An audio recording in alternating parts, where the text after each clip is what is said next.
Hello and welcome to episode 12, season 5 of A Brief History of Nothing. I'm the staggeringly handsome Ray. And I'm the less delusional James. Okay, what happened on this day, the 12th of March? Italian, in Italy, Gianni Agnini? Yeah, English is hard, don't try Italian.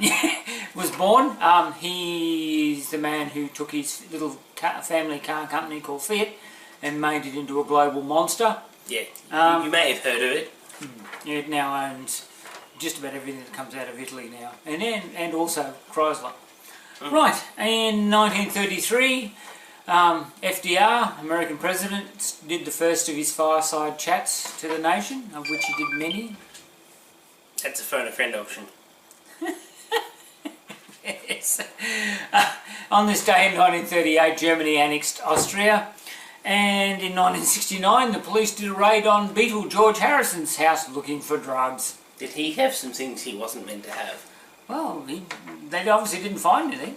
Oh, no. And in 1972 Australia withdrew its troops from Vietnam, ending our longest war involvement.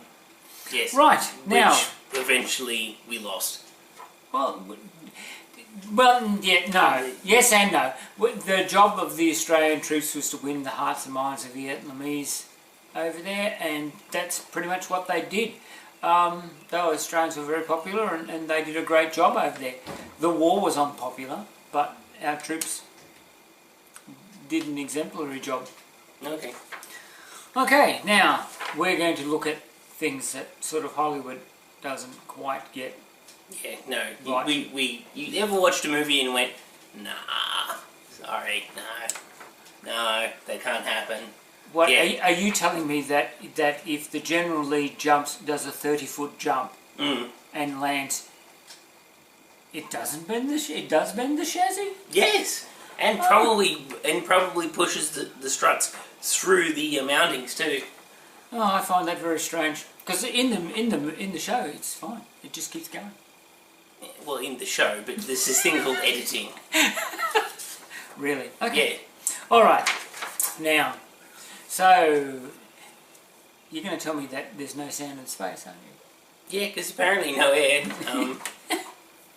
Sound is vibrations in like a physical medium like air. Yeah, or water. Or water, or anything else. Yeah, no, it can't work. It's no air, so you can't hear booms and whooshes. You sure? I'm sure I'm positive.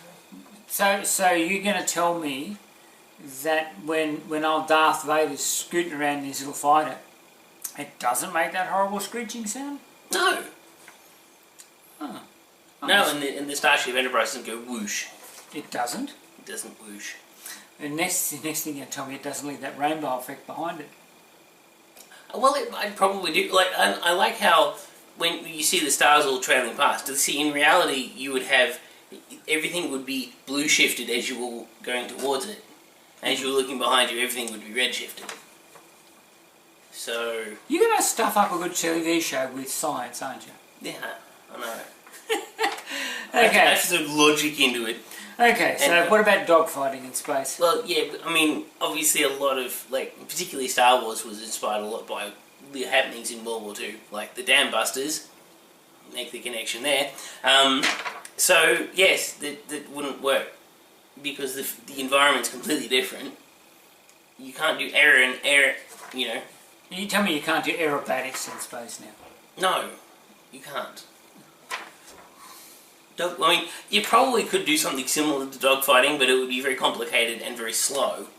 Because you'd have to basically turn to aim, or you probably easy to use a rotating turret or something. Yeah, with your lasers that don't go doo doo doo doo. Lasers don't make that noise anyway. Though, Okay.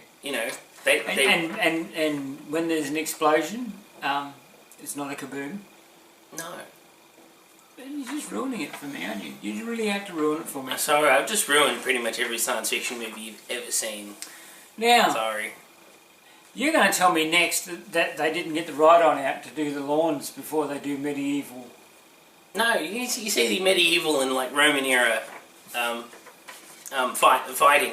Yeah, you see this in this nice, nicely mown meadow. No. No? No. But they might have got grass in their sandals.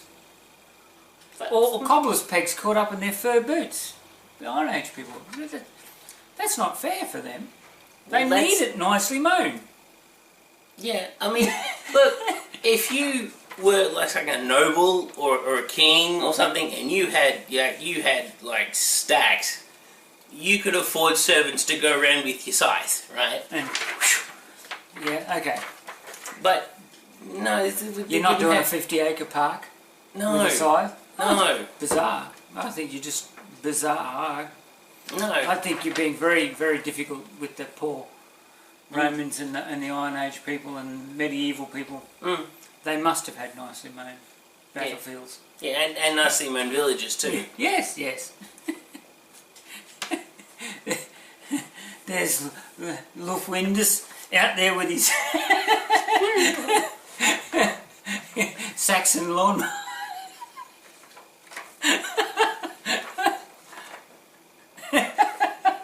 Okay. No? No. Oh, well, strange. Never mind. Okay, what about exploding fuel tanks? Yeah, it's kind of funny when you have a fuel tank that doesn't have a lot of like air in it to begin with. Because this kind of thing, guys, can I just let you just drop a little bit of science on you? Petrol, if you wanted to make it go bang, needs oxygen. You're out to ruin everything, aren't you? Well, you know. Particularly diesel. They say Adam ruins everything. I think it's starting to be James ruins everything. That's actually a very good show, actually. But no, I like how in the Terminator they're chasing, like the villain is chasing Arnie down the stormwater duct, and like he crashes and like the truck explodes. Like diesel, particularly diesel. No, I mean if you're going to have a fire, it would be a very hot, slow burning, very smoky fire. You wouldn't have an explosion. I don't know. Just think how spectacular a slow burning smoky fire would be on. It wouldn't. No, it wouldn't. What about... So the next thing you're going to tell me, if I pull up to a fight scene in an action movie and I scream in, get out of the car, leave the car door open and stand behind the car door, I'm not going to be safe. You're going to tell me that, aren't you? Yeah, you see in action movies, like the police pull up and everything, and they're going to have a gunfight, and they hide behind the door. Like, so, and the villain has got like this like 44 caliber, like. Or an assault rifle or something. An assault rifle. No, that's not going to work. You have literally like 2 or 3 millimeters of steel, the door card, which is out of plastic and cardboard, and the door mechanism. You're saying that's not going to stop an assault rifle around there? It's not going to stop an assault rifle. No. Bizarrely, neither are you, actually. No. So, yeah. You'd actually be probably safer behind the windscreen. Or preferably the others, putting the engine block between you and the man with the assault rifle. Yeah, like I've seen this on YouTube. There's a company that does bulletproof armoured vehicles, and they have to put armour on at this thick. The windows are at this thick. But I mean, they'll stop a 50 caliber round. But what they have to do to actually stop it is just astonishing. Well, an engine block will stop a 50 caliber round too. It'll be absolutely useless as an engine block, but it will stop a 50 caliber. Useless as an engine. Thereafter, it'll be completely stuffed. If you ever went on YouTube, I can't remember the title of the video, but the guy actually has, like, people kept asking, oh no, are they really that bulletproof? So yeah, so he gets his boss behind this bulletproof windscreen that they've made, and gets his I can't remember the make and model of the rifle, but he gets the rifle out and shoots his boss, and the boss is fine. There are some people who have bosses that would do that without the bulletproof glass. Yeah, there are some people that are tempted to do that without the bulletproof glass. Yes. And the other one I like is the fact that you see Western movies and the quick draw for the for the gun. The holster that they use in the movies is a metal-backed holster that wasn't invented in the time of the Old West. No. So they couldn't have actually drawn and fired the way they did, and neither would they stand in the street and face each other. Really? Yes, yes. They wouldn't do that. No. I know you also saying they wouldn't get shot and then go, and then not actually bleed at all, but then like stumble around for the next 10 minutes. Well, those old rounds had a fair punch, but they weren't travelling fast. So if they hit you at a close range, they're going to do damage and they're going to splint a bone and stuff like that. So, given the medical facilities of the time, well, you're going to go into shock. Yes. For a start. So you probably collapse from the shock.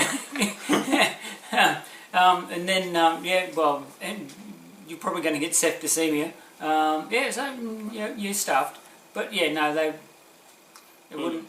I like how in some action movies they do this huge roundhouse kick to the head, and I'm just like, just punch him in the head.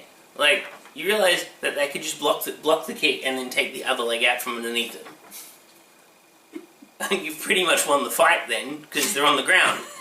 What are they going to do? Hurl insults. Your nose is big and your undies stink. Alright, so, birthdays on this day. Okay, so, Thomas Augustine Arne, he was an English composer, he wrote Rule Britannia. Yeah, you may have heard of that before. He was born in 1710.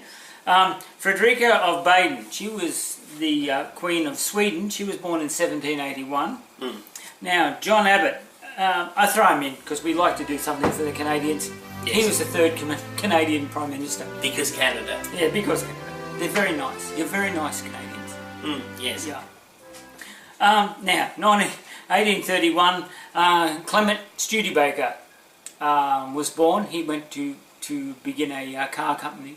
Well, he made wagons first, then cars. Yeah. That was successful for most of the 20th century. And then, because bad management. Yes. Yes. Now, I was going to ask you about this. Henry Drysdale Dakin. He's a British-American biochemist. He was known for the Dakin-West reaction. Do you know what the Dakin-West reaction is?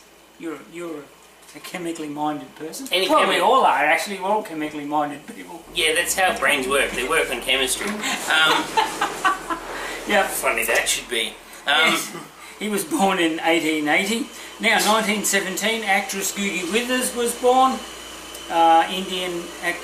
She was born in India, but she was of English descent. Started acting in England and then moved to Australia. And in 1946, Liza Minnelli, the singer and actress who was born. That's us for the day. See you on the dark side. We got cookies. Bye. Bye.